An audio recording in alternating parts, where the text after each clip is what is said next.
out there. Most of us are trying to be something we're not. And it isn't so much about change, about changing yourself. The change happens when you be yourself. If you want to know what's really you, where you're going to be alive is when it's really you. And you may even think you know who you are because you've been living a certain way, but I'll tell you how you'll know. You'll feel euphoric. You'll feel strong. This is life and enterprise management. And so as a result, we want to make sure we work on both. We want to create a system that allows you to succeed in both areas, life and your enterprise. So what I want to really make sure that comes out of this is an evaluation of what your real gifts are that are going to fulfill you. Because many of you are living a script around your life that involves having an enterprise when really that may not be your true nature. That's not to say you can't do it. It just means you can do it and you'll be stressed out of your life, stressed out of your mind. And so one of the things we want to find out is how much of that is natural as a problem, how much of that is maybe unnatural. Unnatural meaning you're having problems right now that you shouldn't be having at this stage of development. The most important element is for you to be able to do this, to be able to establish, most importantly, where you really are in your life today. Where are you? And where do you really want to go? What's going to create this extraordinary life? Because some of you right now, if you continue the direction you're going, are going to be successful and unfulfilled, unhappy, and stressed. Because once we get, into a dream, then that dream starts to take on a life of its own. It gives us juice, it gives us energy. But how many of you have got the dream, achieved your goal, and then thought, is this all there is? How many have had this experience? Say, I. That's more painful than not even achieving it. Because now you've done everything, you've worked it out, and you're successful, and you're not happy. So for some of you, you're going to need to take a look at that. Michael Gerber, the guy that wrote the E-Myth, talks about why so many young businesses fail. And one of the things he says is most people are not really entrepreneurs, but they think that's what they should be. They think that's the sexy thing, that's the most attractive thing, that's the best answer. And what I say to you is you've got to separate the vehicle from the outcome. What is it that's going to truly fulfill you? What is it that's going to give you that extraordinary life? What's going to make things magnificent on your terms, not somebody else's terms, not your father, your mother, your background? What is that really? Separate the vehicle, because there's many ways to get to that vehicle. And I'm saying sometimes you got to reevaluate what's going to really make you fulfilled. What is your gift? Are you an artist? Are you the talent that can produce something no one else produces as a skill or a product or a service or some impact? Are you incredibly good at management? You really know how to manage or lead people? Are you an extraordinary entrepreneur that can take that gigantic gut load of risk and can create the vision and attract the talent that you need and the managers and leaders? You may have all three abilities, but which one really fulfills you the most is going to be the critical question. Because we tend to want to do them all, especially in a room like this, because you're all overachievers, right? Me too. And you say, well, I can do all these. Yes, you can, but what will it do to your quality of life? See, again, the secret's going to be this. What is an extraordinary life on your terms today? Getting clear about that. At this stage of life, where you are, where you want to go. At some level, you have a blueprint, a mindset, a belief system, a philosophy, a set of values that says, if I master this thing called my life or my enterprise, then I'll have this great feeling. But what's really interesting about life, I believe that extraordinary life, however you define it, has two master skills to it. The first skill is the science of achievement. Most of you in this room have achieved enormously at various levels of business or as an individual artist or talent or as an entrepreneur or as a manager or leader, as an investor. I mean, everybody in this room, most of you in this room, have really hit the jackpot by most of the world's standards, even though most of you think it's still not enough. But the science of achievement is a skill. It is a science. There are laws. So achievement, even this course, to me, that achievement is, business is a spiritual game. That's what I believe. It's a spiritual practice. A lot of people think it's business. Oh, that's money. That's this horrible thing over there. And that's one of the reasons that they never get really passionate about it. I'm a very spiritually driven, purpose-driven man. But the reason I love business is I see business as the ability to take the invisible and make it visible. I think that is what spirituality and creation is. It's about how can I find the gift I have to give the world? And how can I give it in a way that truly adds value? Not, I think adds value, but the people receiving it, they vote with their feet and say, this truly makes a difference in my life. This is something I value. And then you know because they become a customer again. You know because they're thrilled with it. You know because they become a raving fan, not just a satisfied customer. Satisfied customers will leave you. Raving fans will stick with you. The more you can cultivate that sense of wealth, that sense of abundance in you, the more you can feel that sense of joy, the more easy it's going to be for you to do financially.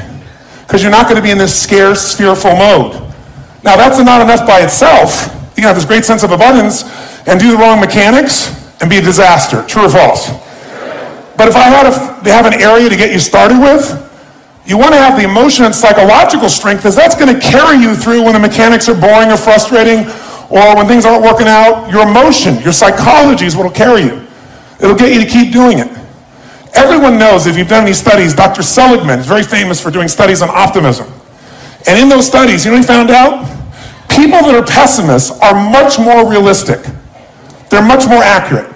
If you give them a test and you ask them to look at something and give you a size measurement of it, or to evaluate their own success or failure in a task, and every study Seligman's done, he did it in the University, I think Pennsylvania if I remember correctly originally, what he found was that optimists always see themselves as doing better than they really did. They basically BS themselves. What happens to pessimists, they're 10 times more accurate. But here's what he found out. What he found out is because the people who are accurate never push themselves because they know it's never going to work anyway. Whereas the optimist sees it better than it is, so they keep doing it. Because they have the illusion they did well, I'll do even better next time. And because of their optimism, they did it more often, and so optimists succeed at a 4 to 5-fold, depending upon the task, result ultimately beyond anything that a pessimist will do, and they're not as accurate. All that's a big way of saying is, if you can develop a psychology of resilience in yourself, you don't have to be optimistic or fake, you can be real. The realness is, whatever shows up, you are larger than anything that can happen to you. You are larger than any financial challenge you could ever face. Initially, we'll say, well, look at their houses, look at their homes, and they don't really have electricity, they don't have this, but they don't feel poor. It's your identity. The way you define the wealth determines whether you're wealthy or not. So are there enough things for you, knowing that 2/3 of the planet lives on $2 a day, that you could get yourself to really feel grateful, yes or no? Yes. How much of your life do you get benefits from today that you never had to create? Think about it. Like I said, the roads you ride on, the library, the books you didn't have to write, right? The internet that you can access in seconds and get answers to just about anything.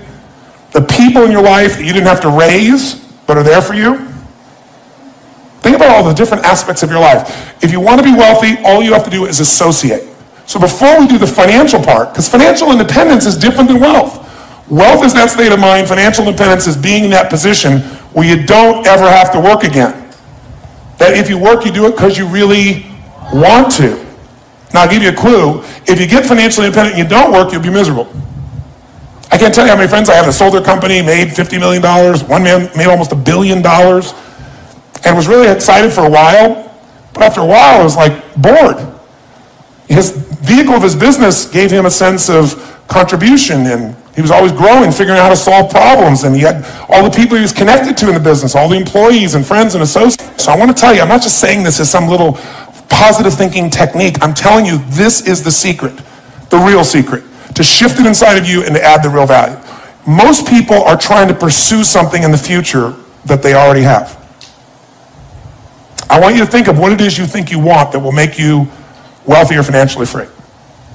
By defining the game in a winnable way, a certain amount of money that we meet, and that covers what we're going to call financial security, which might be your housing, your cars, your food, and basic entertainment. How many would feel rich if you didn't have to work, if your investments alone, the income from your investments, the income, covered those 4 items, your housing for the rest of your life, your food, right, your travel, and some entertainment? How many think that would feel pretty good? Say, And by the way, that number is way smaller than what most of you think of when you think about being financially independent, which is everything covered without working. So why not get the first one down pat? And you're going to know exactly what that number is for you and what it's going to take for that number where you don't have to work to meet it. Then we can look at financial independence where you don't have to work and everything is covered. Then we go to financial freedom. You don't have to work and everything you can think of is covered. Anything you ever want to do for yourself or others, those you want to give. That's a different level, isn't it?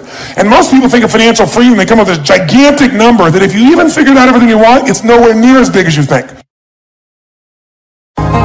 Hi, I'm Tony Robbins. Hi, I'm Sage Robbins. A lot of people have relationships where they've settled and they've gotten themselves in a place where it's a friendship, you know, a pat on the back, a little kiss on the cheek, but there's not that aliveness anymore. And oftentimes we're told, well, that's what you're supposed to expect after a period of time. Because it isn't about time, it's about triggers and knowing those really are. And the other thing we just want you to know is this is really about how to be happy. Because, you know, so many people in life have these dreams and goals and then they get them and they're unhappy. And when you travel around the world, here's what you find. I don't care what background people have, what their religious belief is, what level of success or challenge they have in their life. People want happiness. They want joy. They want to feel good about their life. They want a sense of meaning, that there's love and passion there.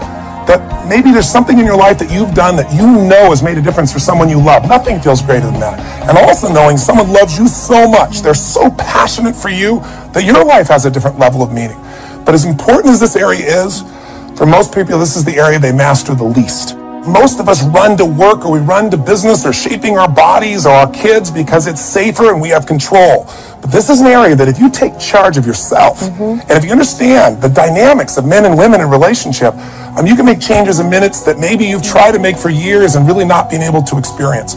Our goal is to give you the resources to take whatever you've been talking about, whatever you've been dreaming about, or as great as your relationship is, to the next level, where love and passion is a daily experience. So we thank you, and we're going to begin this process. Thank you for joining us. Maybe one day we'll meet you personally at a program, but until then, God bless. Just stay on the line, and pretty soon you'll meet Jen and Paul, and you'll see what it's like to be able to come back from the edge.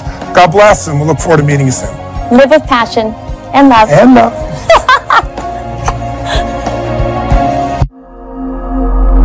I'm sick. I'm fed up with feeling this way. It's unfair to her. It's unfair to me. You want to leave? How many good people do you know I want to be free of the pain on both sides. who have lost their marriage? You're afraid? Yes. What are you afraid of? That if I leave my wife, I'll lose my identity. You probably will. In fact, it'll be worse than that. Do you have kids? Yes. You'll feel them hating you at times. You'll lose a lot of money, more than you think. He's going to have another guy bring up his kids. This is my wife. Paul buries himself in his work. Jennifer has such great love for her children, her sister, and her family that Paul feels 5th, 6th, or 7th place.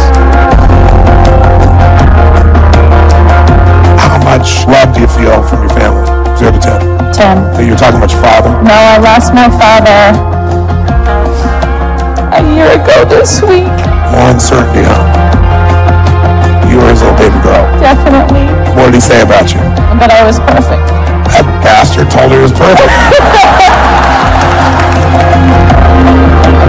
The only person that made me feel really great was my dad. Now she's wondering why she's losing her husband and having to get all her love from her kids and her family. All he knows is it's not your father, he's not your sister, now he's not the kids. I am no man, I live in reaction, I'm not enough. He doesn't feel enough with you. So I'm sorry to hear about your father's passing. Thank you. But your father needed to pass at some point so you could have a man. He can never be your man with your father alive. He has a chance now. That's how you gotta be a man. You put your fear on the shelf and love this woman with every ounce of your soul. This is the first time that we've actually gotten to the gut of what our issues are. You've gone to where certain love was, so you had to settle for a love that wasn't passionate. You also just started leaning against him. Can you feel that? Yes. I wonder what that's about.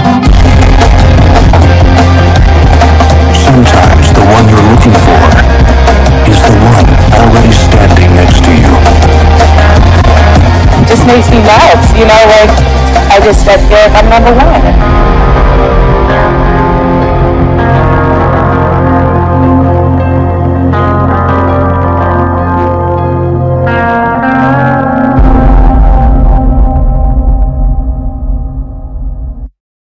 We're living in a society where nobody moves anymore.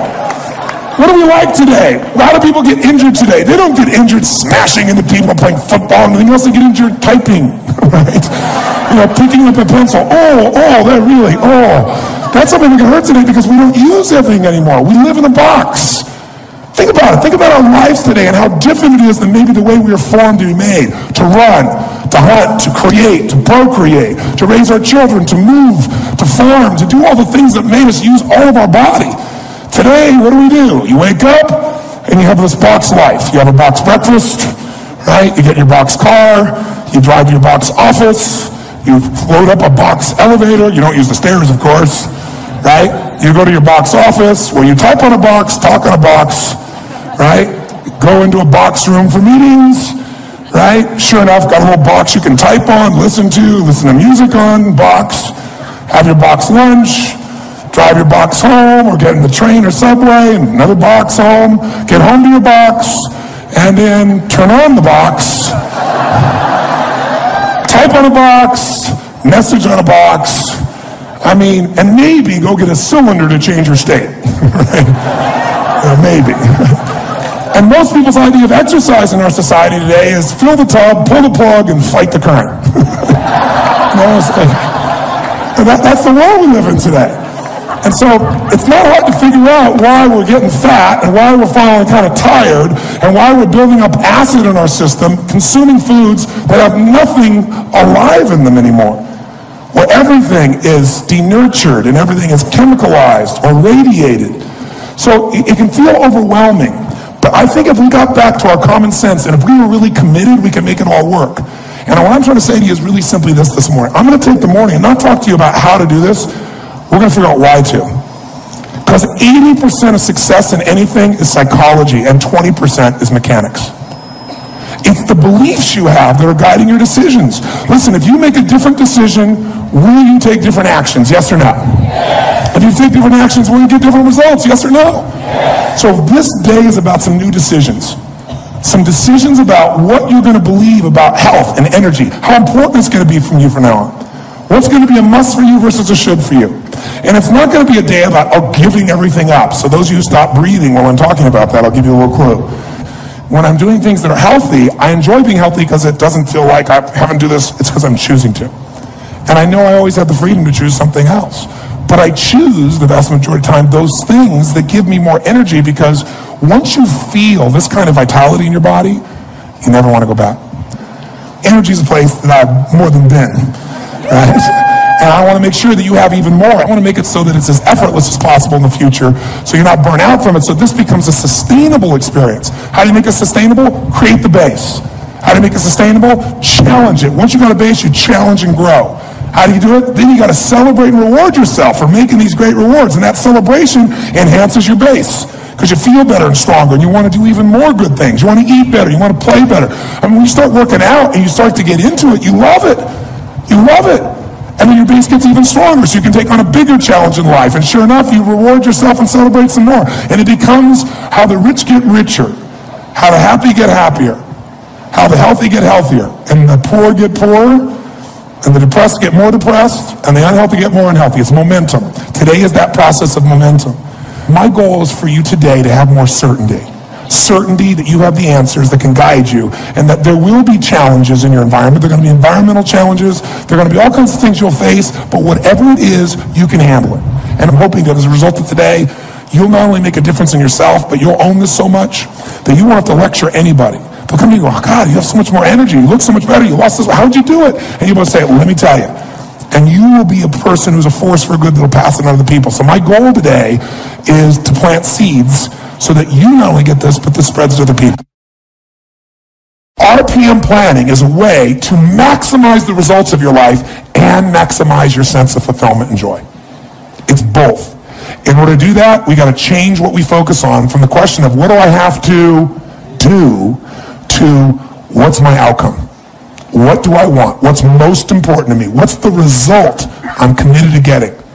That one change will change completely how you respond in your life, because it will change you from focusing where everyone's demanding your attention or what you're afraid of or what might give you pleasure in the moment to what's most important to you.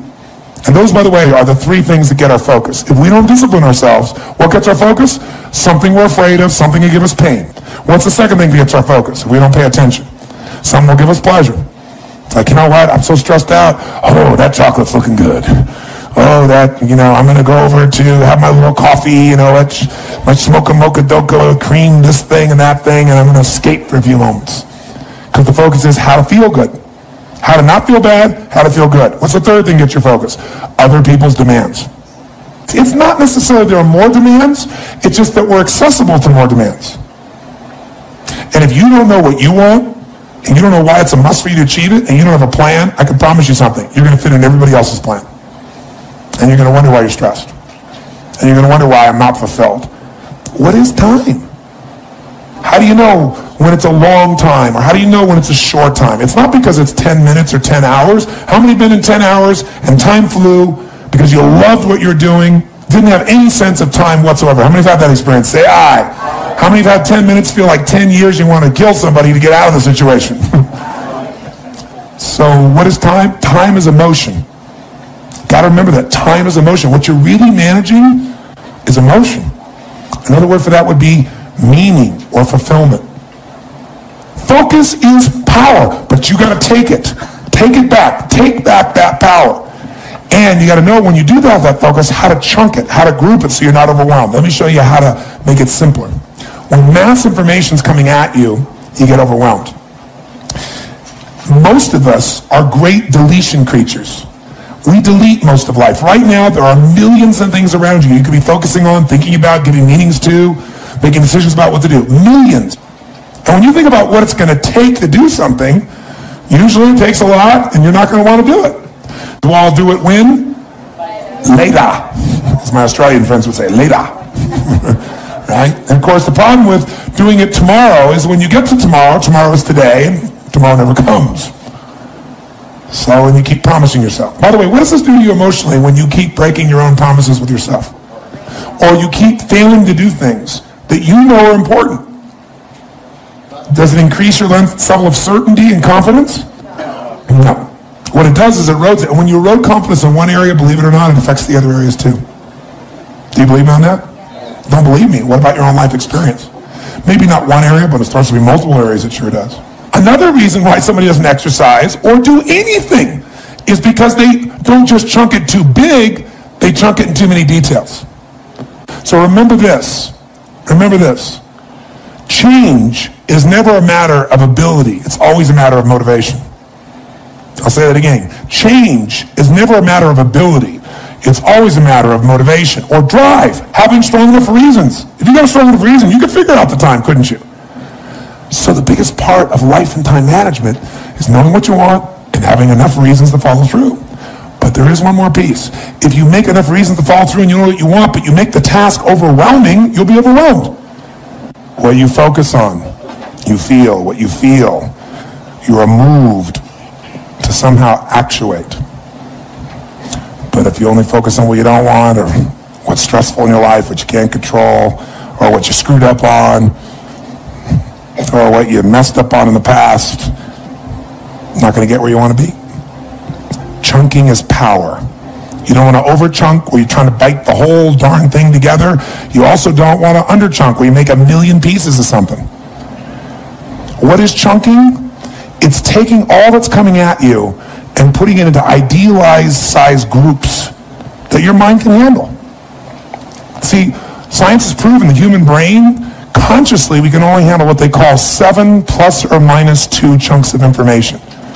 It's a term that they describe in science, that human beings can only handle 7 plus or minus 2 chunks of information at one time.